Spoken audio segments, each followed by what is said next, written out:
Hello, everyone. We are just waiting a few minutes while people come into the webinar. So grab a cup of tea, make yourself comfortable, and we'll begin in a few minutes.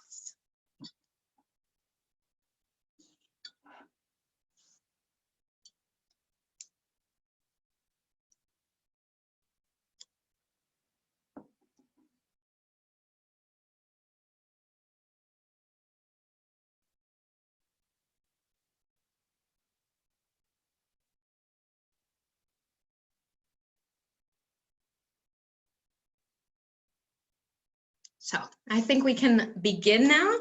So first of all, I wanted to thank all of you for joining us today in the safety of your homes. It's great to be able to talk to people after so much isolation, let's say.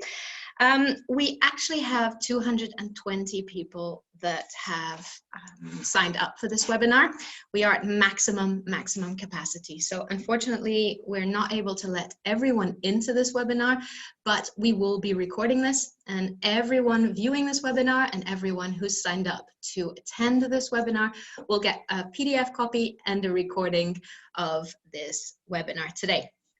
So one thing I just want to mention before we go into this webinar is the fact that there will be a question session, and this will be at the end. So if you have any questions that pop up during this webinar, then what I would advise you to do is just note it down on a piece of paper or a Word document if you're more tech savvy. And at the end of this webinar, we can then go through the questions one by one. I'll try and answer as many as possible. If we have too many questions that come in, then please don't worry, just write them down anyway via chat on the Zoom function. And then I will go through all the questions, and any questions we cannot answer, I will then write all the answers down to the questions we were unable to answer, and we'll send that along with the recording and with the PDF. Now, the aim of this webinar is very simply to try and get your CV, to a hero level, so that you can land that dream job that you've always wanted. So I will shut off my camera, and then we can start with the presentation.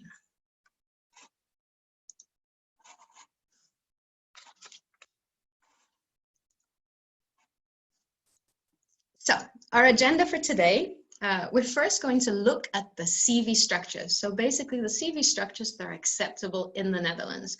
We will then dive into this structure and focus on personal details, on work experience, on education skills, on references, and then finally some handy tips and tricks that you guys can use in order to get yourself an interview.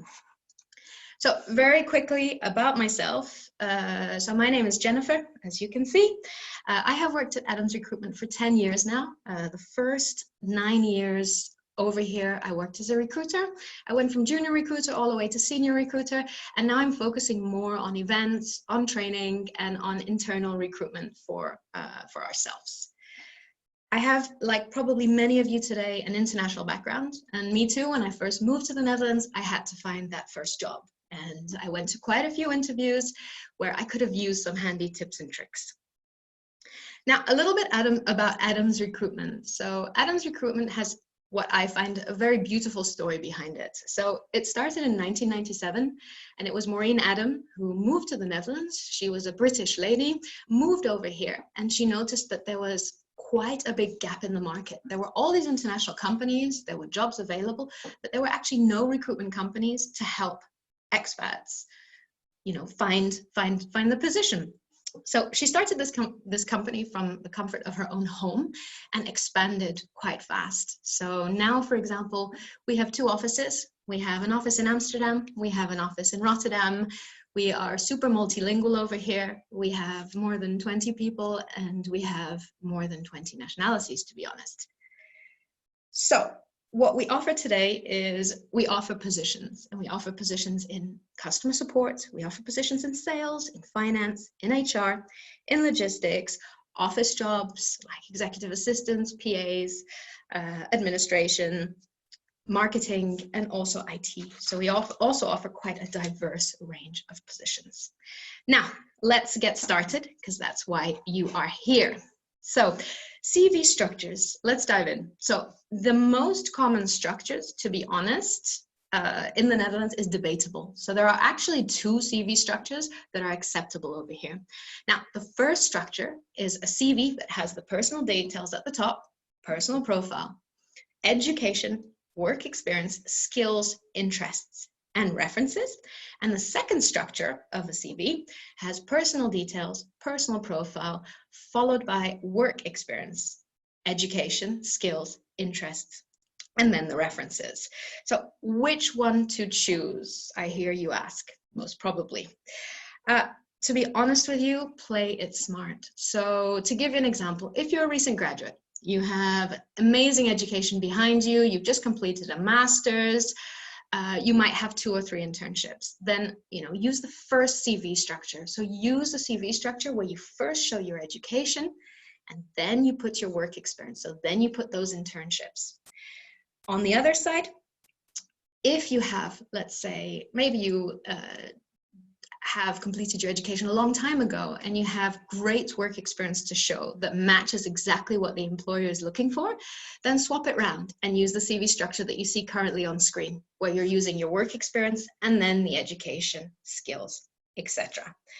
All right, so for the purpose of this presentation, I just want to be very clear that we're going to use the second structure discussed, so the CV structure that you currently see on your screens. Now, let's dive into personal details. This is an important part of your CV because this is basically how the employer will contact you. What is very, very important is that you have an email address on your CV that stands out so that we can find you and contact you. Please make sure it's professional.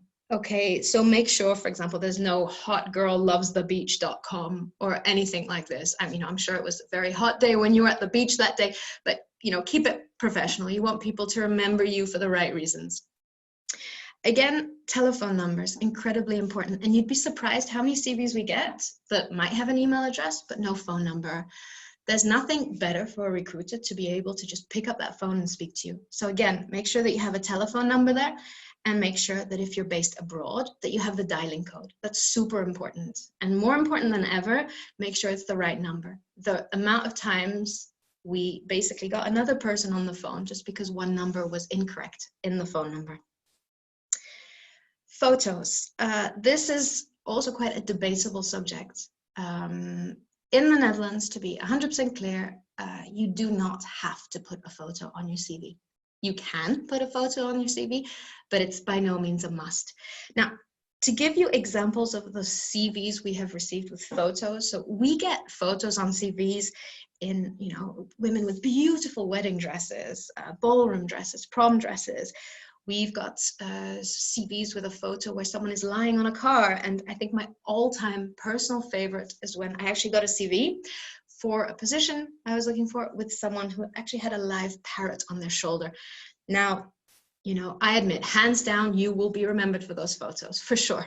But you want to be remembered for the right reasons. So if you choose to put a photo on your CV, again, make sure it looks professional. It's a clear photo, you look professional, you're smiley, you're yourself on that photo. It's really important that you show a certain, a look.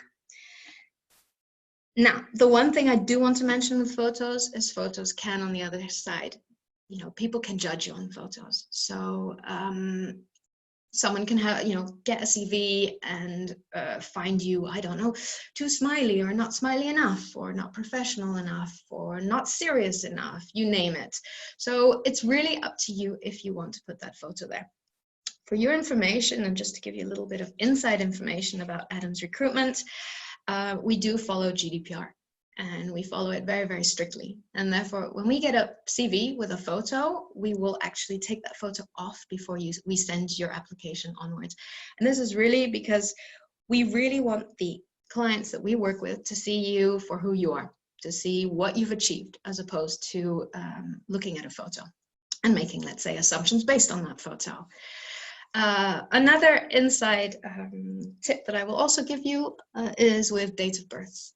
You can choose to put your date of birth by all means, but again, you don't have to. So again, play it smart there. You can choose yourself if you want to add that information, but as Adams Recruitment again, and again, we follow GDPR rules. We will always take your date of birth off the CV before we forward you over to our clients. Now, another important quick thing to mention is don't put any personal information and what I mean by personal information, I mean BSN numbers or bank account numbers, anything crazy like this. So make sure that BSN numbers, passport numbers, anything like this, you really keep to yourself. You do not want that on the CV.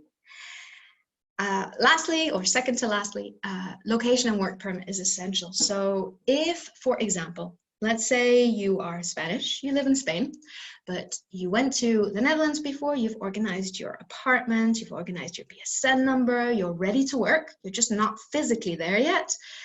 You know, put the address, the address of your apartment in the Netherlands on your CV. Even if you'll be moving over in 1 week or 2, you have that address, and that will make you more, you know, employers will be more eager to get in contact with you.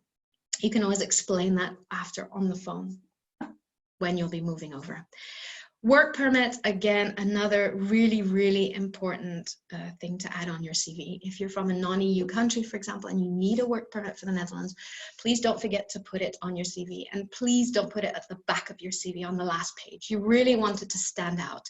So it's important that on that first page, right after your personal details, your work permit is there. Personal profile. Again, this is a nice section to have on a CV, and it shouldn't be an essay. So keep it short, keep it sweet, and keep it to the point are my 3 tips there. And write a little bit about yourself and just a little bit about the position you are applying for. One small tip, remember that you have to change this every time you send in an application for every new job you apply to. Now, looking at work experience, this is the most interesting section of the CV for employers. And this is where they'll really focus on. It's very, very important to be clear, concise, and make it as relevant as possible. So you want some bullet points. You want to make sure that the spelling is correct, that the grammar is correct. And very important as well, dates. Please make sure your dates are correct. And even more importantly, just make sure they match your LinkedIn profile. So if you have a LinkedIn profile that's available for people to see, then just make sure the dates of your CV and the dates of your LinkedIn profile match nicely. You don't want any discrepancies there, okay? Make sure it's in chronological order. So your current position should be up front, the first one, and then you should work backwards like this. The 3 last positions you have are the ones you want the more bullet points. You know, you want to add the most bullet points to. So you want to be more specific about those jobs. The positions you had maybe 10, 15 years ago become less interesting for future employees. If you've just graduated, and again, we covered this slightly at the beginning of this presentation, if you've just graduated, again, you know, put your education before your work experience, because that is what, you know, that's the biggest asset you have. And any internships, any summer jobs you did, you can put them in your work experience, but don't go too long, you know. One thing before focusing on education and skills, I clicked a bit too soon. I just wanted to quickly mention gaps on your CV.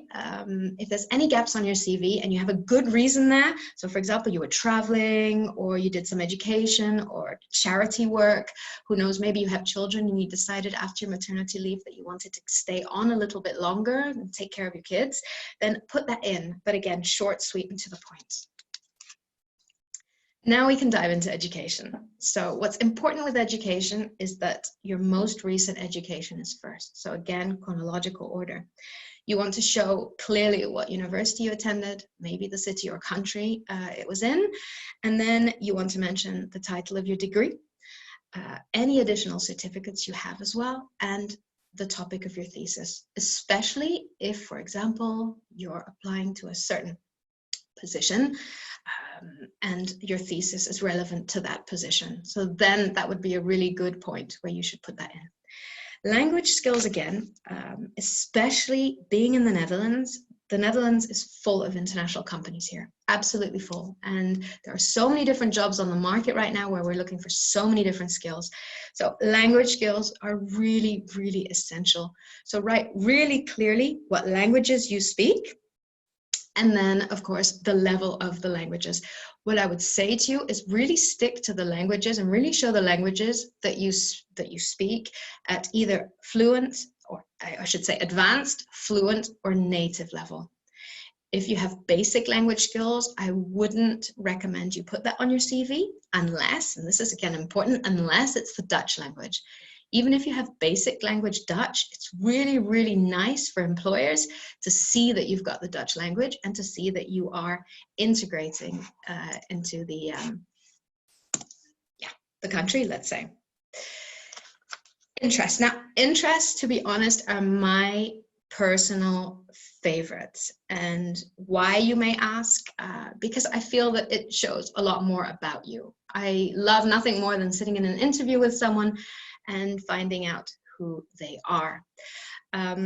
Interests are also something that can, allow you a connection with someone. And this is important, especially if you're going to an interview with a company. To give you an example, for example, if you're applying to a sports company and you play hockey every Saturday, put it on. Sports companies will love this. If you're applying to a fashion brand and you love to make dresses, put that in. If you run marathons or if you train for triathlons, again, put that in. That shows great dedication. That shows commitment. And even things like painting or, if you knit, for example, anything like this, put that on, because you never know who will be reading your CV. And I guarantee you that if they have a similar interest to you, they'll find it interesting and they'll want to talk to you. Last point on CV are references. It is really up to you if you want to show your references at this stage. This is what I would mention. If you have some great LinkedIn reference, you can always put a little section where you refer to LinkedIn and your references there. But I would say to you, what is important is not to give out emails, phone numbers of your referees. You want to keep that slightly back because what you don't want is someone to see your CV, call these people up, and your referees are maybe on holiday for 3 weeks. They can't be contacted, or they're not ready for this call. You just want to make sure that you've given them the heads up. And I promise you that if someone interviewing you wants to go ahead and their process is to take references, that they will then ask you for these details. On that side, if they do ask you for these details, you can always give your referees a small heads up so they know what to expect. Okay. Last thing that I just want to mention, because it's ever so important, is, be honest. It's a small world, especially the international community over here. It's a very small world. So you never know who has worked with who or who knows who from where. So just be careful and just make sure you're honest in things that you mention on your CV. Don't be caught up in a big lie. And to be honest with you, let's be honest here, it's so much easier to talk about something that you've enjoyed, something you've actually done, than to make things up. Now, throughout this presentation, I think we've given quite a few tips in regards to different sections, but just some general, really important tips that I can mention. It will give you a nice insight again, is CVs, keep it to no more than 2 pages. This is important. Even if you have loads of work experience, you really want to make sure that that comes on 2 pages. Have someone read over your CV, double check, triple check, ask your friend just to look over it. Maybe you've missed something that could be important. Again, spell check, do a spell check. Again, ask someone to check your spelling. And an important part maybe that you might not think of is you are sending an online application. And that's great, but make sure you print out your CV, because you don't know what that employer will do with your CV. They might print it out, and if it looks very different printed out, then you just want to make sure that it looks as good as what you see on screen. Also, always tailor make your CV according to the job application. I know this takes time and it can be frustrating, but it's ever so important. You just want every employer that receives your application to think that that CV was made for them, and it'll help you out in the long run. Job hunting is a full-time job. It does take a lot of effort and a lot of care, but I think with the right tools and the right time that you spend in it, I think it will really, really come in handy. Now, hopefully you know, these tips have given you some insight on how to create an amazing CV fit for a hero. I will turn on my camera now, and I will also just check the chat and the Q&A, and I'll try and answer as many questions as possible. Just so you know, again, that PowerPoint presentation and the recording of this webinar will be emailed to you guys, and any questions we cannot answer here now due to time constraints will also be answered and emailed to you later.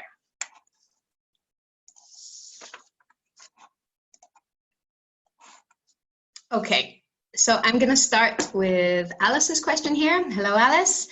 So her question is, hi, regarding job experience, if I have many years of experience, do I have to list them all down? Thank you. My answer to you would be really, it depends what job you're applying for. And it depends how much work, how many years work experience we're talking about. What is important is when you're applying to a job that you put relevant work experience. And if it's relevant to the job you're applying for, by all means put it. But maybe you can focus on your 3 latest positions and put more bullet points about those, in regards to those positions than the jobs you did maybe 10 years ago. I hope that answered your question. Now, the next question is from Renee. Hello, Renee. Should I put courses and workshops on my CV? Again, what I would answer in regards to this question is courses and workshops always a nice thing to put on your CV, especially if you're a recent graduate and you might not have all that experience built up behind you yet. Then by all means, if you attended interesting courses, if you attended workshops, put them on. Another time you could add these things is, let's say you have always worked in sales and you decided that sales is great, but you want to change. You want to, I don't know, go into marketing. Then maybe you've got courses and workshops you followed and that could help on the marketing side, like for example, a Photoshop course. So in that case, if you want to change, if you want to make a career switch, it's nice to add those in as well. I hope that answered that question. Now we've got Serena. Question on references. Would you recommend to put reference upon request on resume or actually put the names? My personal opinion and what I would do is put reference upon request, to be honest. You can put the names as well.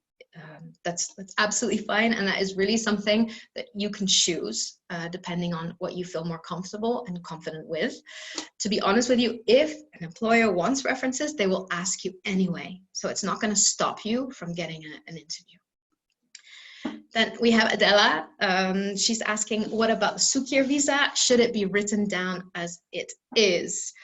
I'm not 100% sure what you mean by this, Adela. If you have a Sukir visa, yes, write that you have a Sukir visa, because that shows that you have a visa. When you ask, should it be written down as it is, if you mean the end date or anything like this, at that point, if the end date is short, so if you have maybe 1 more month of your Sukir visa, I would not put the end date there. I would just put that you have a Sukir visa. I hope this is what you meant, and I hope this has answered this question. Okay, we've got Daniel here. Oh, thank you for your presentation, he says. Thank you, Daniel, for attending. It was nice to have you here. Okay, next question from Daniel. Can I apply for jobs in Netherlands when I'm not living here? Yes, you can. Nothing stops you applying for jobs in the Netherlands if you are not living here. We do recruit also people outside the Netherlands. What I would say to you is, and I don't know, again, where you are based, etc.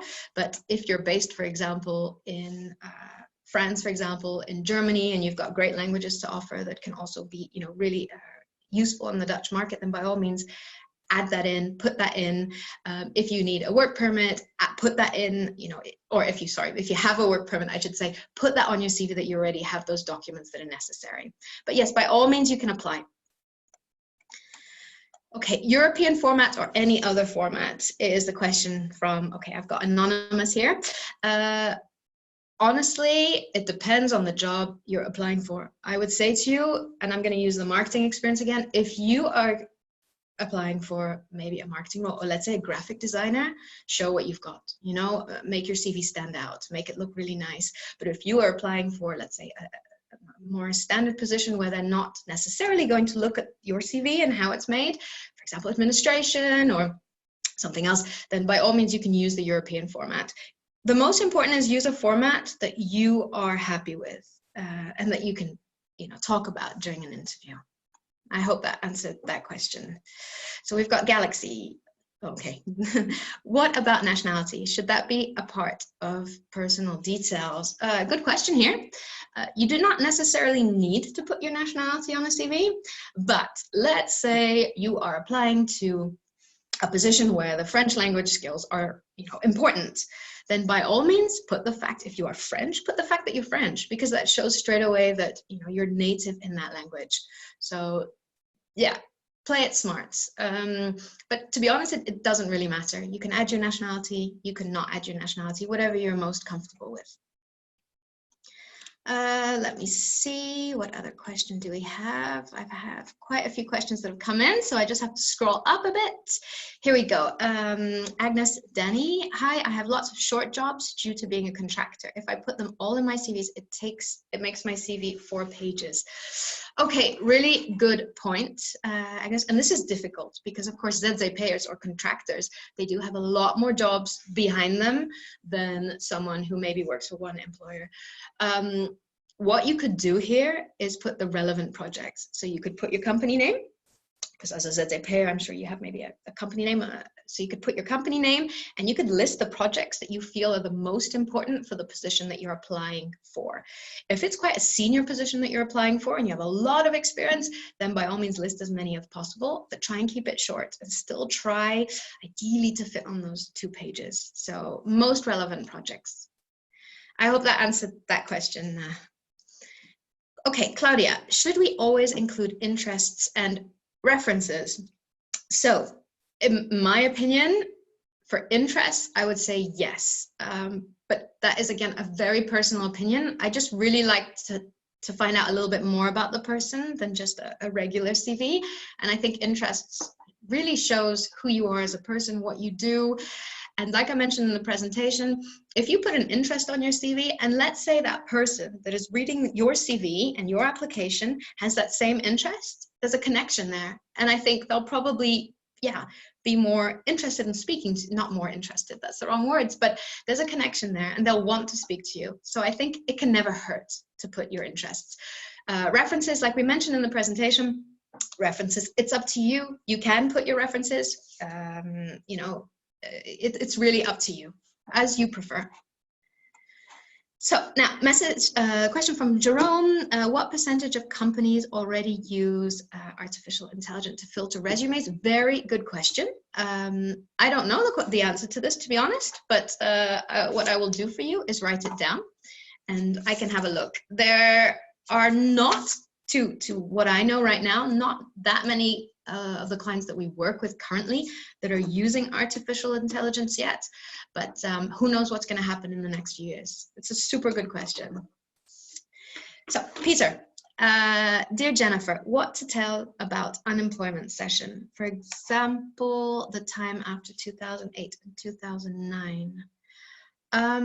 I'm not 100% sure I have fully understood this, but I'll try to answer it as I've understood it. And if it's incorrect, then Peter, just add in, the question after. So I understand you've been unemployed, right? And you've been unemployed from 2008 to 2009, and there might be a gap in your CV. What I would recommend then, if there's a gap in your CV, it really depends on the reasons there. So for example, let's say you decided that you want to do a volunteer project abroad, or you wanted to travel the world. You can always put that you went traveling during this period of time. If you were maybe unemployed, but you decided to learn a language, do a course, then you could always put there that you were doing a course, or gaining new skills. I hope that answers that question. Renee, again, I have had many positions, 20 years experience. Can I skip some positions in order for my CV not to be too long? Renee, to be honest with you, it all depends which CV positions you want to skip.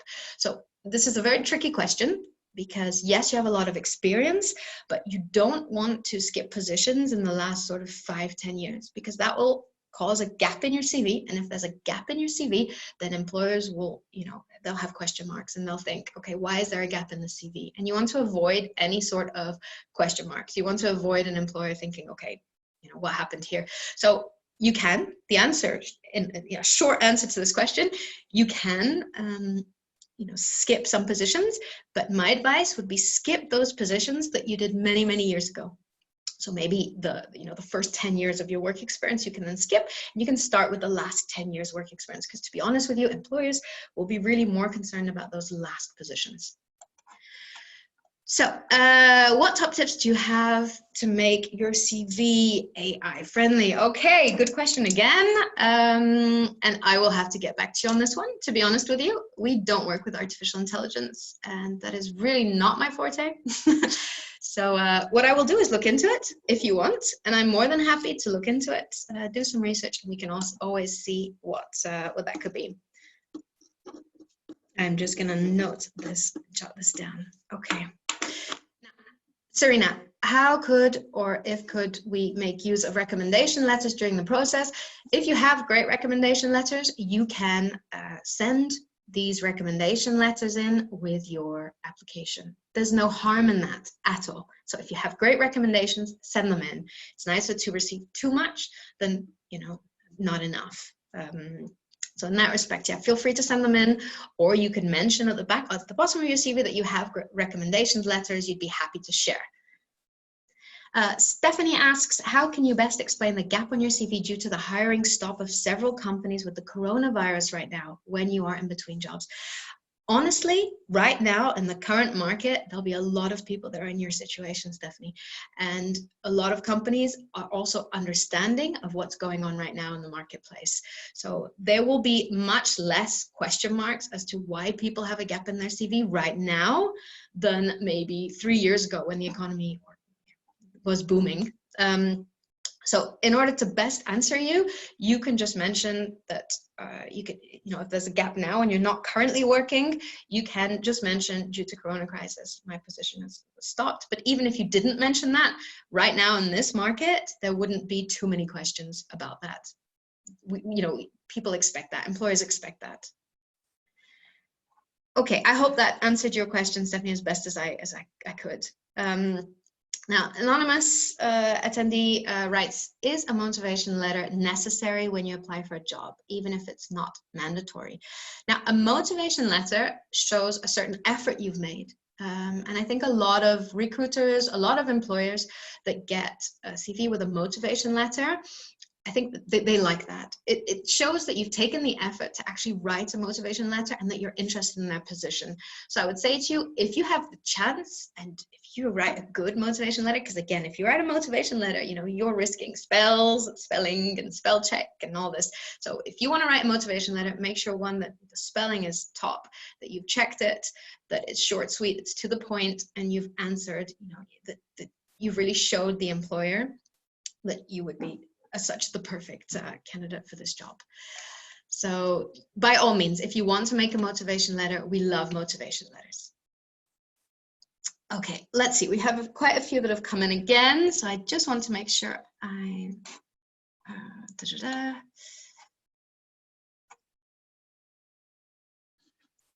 Okay, here. How elaborate should the description of a previous position be, and which aspects ought to be prioritized? So you want to elaborate the most, let's say, on your latest position. So the last maybe 3 positions that you were in. And when I say elaborate, what I would do is really focus on bullet points. And ideally, those bullet points will match what the position you are applying for. So if the employer is looking for someone with, 2 years of sales experience, working with key accounts, anything like this, then make sure that in those positions, you're elaborating on those points that the employer is looking for. So you want it to match as best as possible. So if, for example, you have a big job in, let's say, accounting, that you did 3 years ago and you're applying to a sales function, then elaborate less on the accounting job you had. Elaborate more maybe on the sales job you had. So there's a nice match there. I hope that has helped answer your question over here. Okay, Radoslav asks, how is the job search affected during the COVID pandemic for expats that are not based in the Netherlands currently? Any tips in this situation? Honestly, this is a new environment for all of us. The pandemic, of course, has struck. We had a booming economy before this.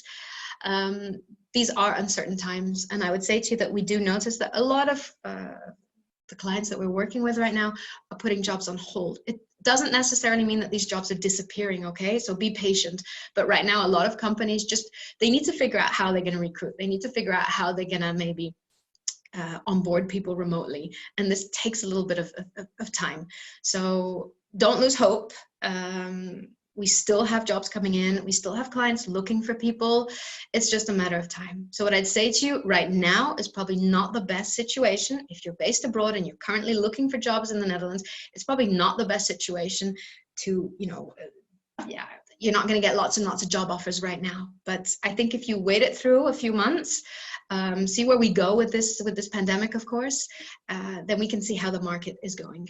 What I'd say to you, you ask for tips in this situation, have a look maybe at online companies. So if you are looking for jobs in the Netherlands, and again, I don't know your background, I don't know what experience you have, but if you look at companies that are offering online, for example, online education, anything online at this moment, they're probably looking for people. So you can play it smart. Look on LinkedIn, have a look at the companies, research the companies. I can tell you that online companies right now are doing really, really well. Online marketing, online education, anything like this. So you could, any tip I could give you is maybe look at those specific sectors that are actually doing well during this situation at the moment. I hope that answered your question. Another anonymous attendee, what people with a research background in the humanities should emphasize when looking for their first non-academic jobs? How to best outline the skills acquired through academic projects and research? Okay, Marge, it is quite difficult, to be honest, for someone who has a purely research background. And again, I don't know how much experience you have, how much research background. Are we talking about a lot of work experience here? Are we just talking about someone who's just maybe graduated and went on to do a PhD?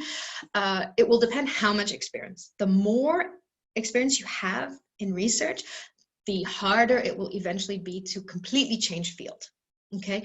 However, if you've worked in research for a little bit and you're looking to change, it will all depend really on what you like. What do you like? If you're commercial and you're driven and you think sales would be something you'd like, you can apply for sales jobs. There's a lot of, especially in the sales field, that are open to this. You could also look at maybe business analysts positions, also requiring a lot of, how do you say, research skills behind you. So you could look in that direction. I hope that has answered that question as best as I could. Okay, so Esther asks, hi Jennifer, I am experienced. If I adjust my resume to the vacancies, do I also need to change LinkedIn every time? Very good question, Esther, because you want your LinkedIn to, of course, match your resume. And that is vital, to be honest. And I assume when you're applying, you're going to apply to more than one company. So in this case, they need to match. Okay, so you can adjust your resume. And when I mean adjust your resume, you can adjust the job titles. You should keep the same, of course, because I'm sure you didn't have two different job titles in one job. So job titles, you keep exactly the same, but what you can do is play with the bullet points. So for example, I'm going to use this sales and marketing example again. I tend to like that one. But if you've worked in sales and marketing, you've worked in a job where you did sales and marketing and you're applying for a marketing role, then in your resume, you can put the marketing bullet points first. And then you put the sales bullet points. And in your LinkedIn profile, it might be the other way around, but you're not changing anything greatly. You're just highlighting certain points in your CV, which are linked to the position you're applying for. So this is what you could do. I don't think it's possible to change LinkedIn every time. And again, you want to be honest. So keep it as similar as possible. Okay, I hope that answered you, Esther. Let's say Lena asks, hi, it concerns the order, work experience before or after education. What if I actually have a long work history, but I'm doing an important workshop at the moment? How to arrange that on the CV when both are important? In this case, I would say to you, it depends on what position you're applying for. And that's a bit of a vague answer, but let me give an example. For example, let's say you have great work experience, and the company you're applying for is looking for SAP. So you have lots and lots of work experience, but they say in their job description that SAP is vital. So it's a must, basically. And without this requirement, you wouldn't make it through the interview procedure. it's then really, really important that if you're doing a workshop or you're doing a course, sorry, I should say, with SAP, that you can put your education, you can put the fact that you're doing this or you've done this course in SAP, and then your work experience, you highlight any sort of work experience you have with SAP in the work experience. So this is what I would recommend if you have the situation. I hope that helps. Tanya asks, is it necessary to make the CV colorful? I have seen some really fancy ones. Mine is black and white. Okay, to be honest with you, no, it's not necessary. And if I showed you my CV is black and white. Mainly because for me that's much easier, and I'm really not tech savvy. So I would say to you, if you're good, if you're, let's say, a graphic designer, or you're going into that sort of profession, then of course make your CV colorful, make it look good, make it stand out. That's what you're good at. So if that's the case, then by all means go for it. If you're applying for a regular position where maybe those skills are less important, then you can have a black and white CV. The most important with black and white CVs, or any CVs in general, is just stick to the bullet points, make it short, make it sweet, make it to the point, and not too colorful. So you don't want any sort of shocking letter type or too many colors that are mixing together. So play it smart. I hope that answered your question, Tanya.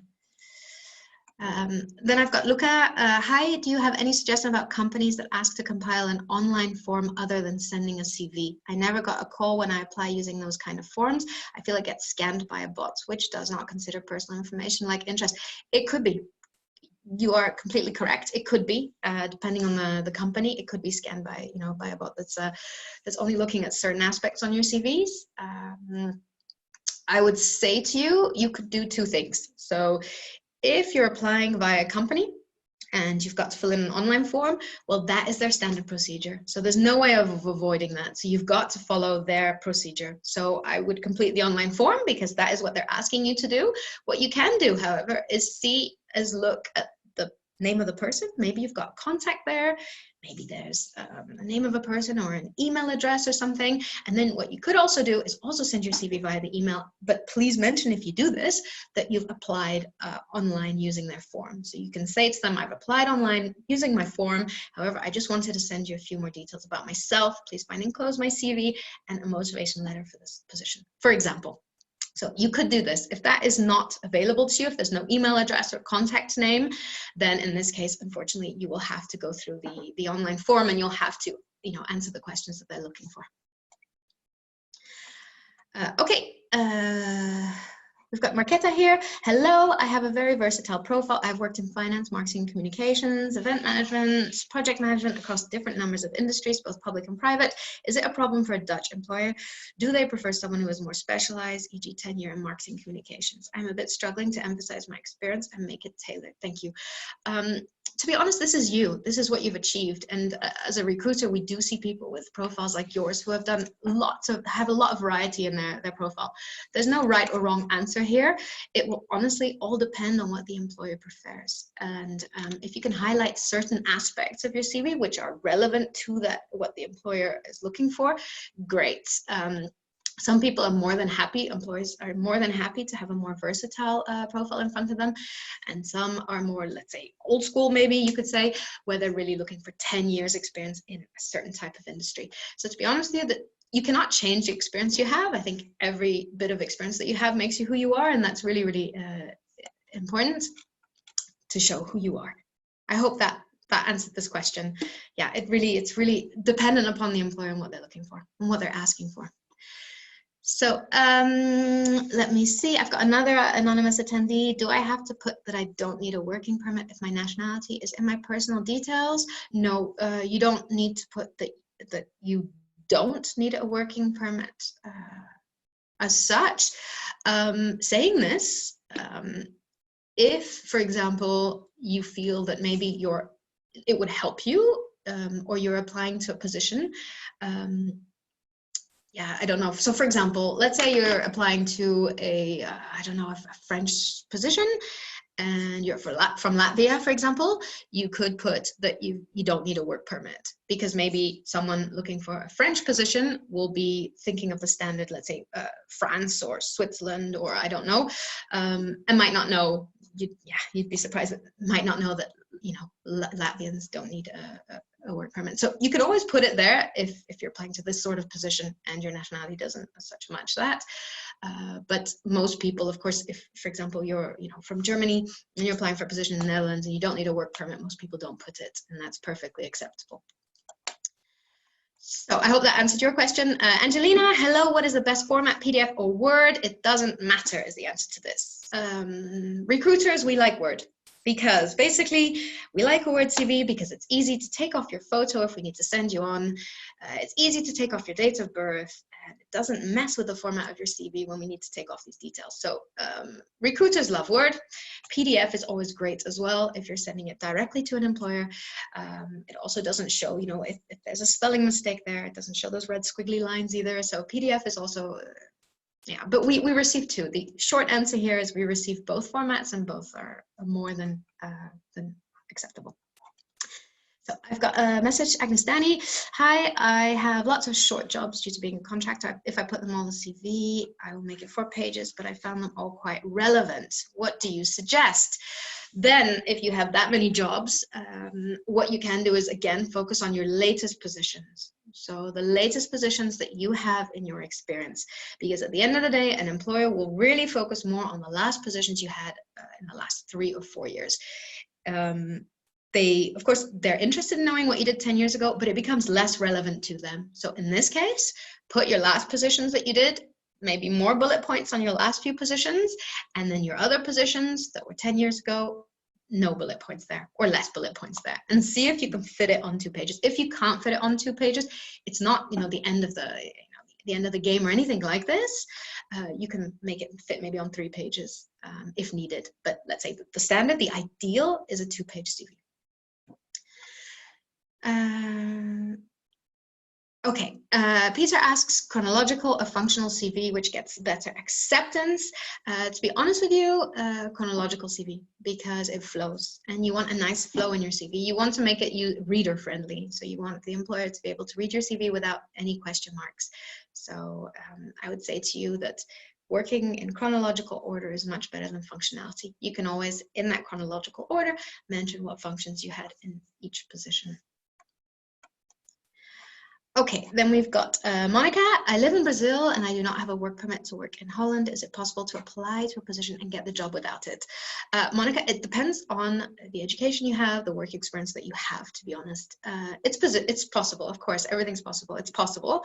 I would say to you that in this case, it would really depend on the experience you have. So for example, if you're in IT, if you're a back-end developer, for example, and you're looking to move to the Netherlands, and you've got this great experience to offer, yes, by all means apply, because I know that these sort of positions are really needed, and the whole world is looking for back-end developers right now. So if that's the case, by all means, yes.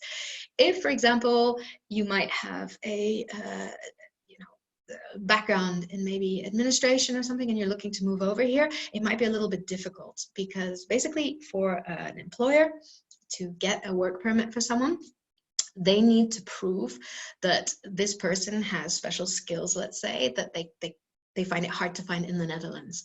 So I would say the more specialized your CV, the easier it is to find a position in the Netherlands. And there are employers out there that would that would help you with the work permit.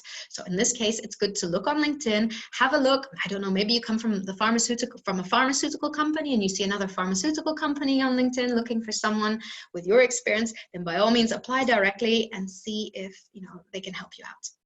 So it is possible, it's just a little bit more difficult, to be honest. Okay, now I have another anonymous attendee. Do I put the voluntary work experience after work experience or after the education? So the voluntary experience you can put at the end. So you can put your work experience should really stay work experience that may be paid. Or you could put internships there. But if it's a volunteer work experience, like for example, you, I don't know, went to help, let's say in a soup bank, you know, helping the homeless, for example, or anything like this, then it's lovely to see that. So I would say put that in, but put that maybe at the end of your CV where you talk about skills, etc. You can put that in that section. I hope that helps you there. Angelina says, what about civil status? To be honest, you do not need to put your civil status on your CV. It doesn't change who you are as a person, and therefore you don't necessarily need that. There are some people like to put it, and we sometimes have CVs that we receive with, you know, the status, civil status, for example, how many children they have, etc. All that, I mean, it's nice to see, but it's really not a must. And by all means, you know, you don't need to put that there at all. Now, we've got another question. Hi, what should be included in the resume profile summary, and how about date of birth should be included when applying in the Netherlands? So the date of birth, I think we answered in this presentation. Date of birth is really not a must, so you don't need to put your date of birth on your CV. You can if you want. I mean, it's your date of birth. You can, that's up to you, but it's definitely not a must. And what should be included in the resume profile summary? I think we talked about this too. But just a quick recap, profile summary, short, sweet, and to the point. So who you are, what you can offer, and which position you're applying for. That's really all that should be in that small section. Now, Laurie asks, hello, Jennifer, thank you for all the great information. Do you recommend listing VOG on your CV or leave them off as they are job specific? So honestly, this is completely up to you. So it's what you prefer. CVs are very personal, and it's really about what you prefer, what you'd rather do. There's no right or wrong answer here. Let's see, for the next question. Hi, is it better to send the CV via email to the recruiter or apply directly in the career site? Good question. If they have a career site and they're asking you to follow a specific procedure, then it's probably better that you follow that specific procedure.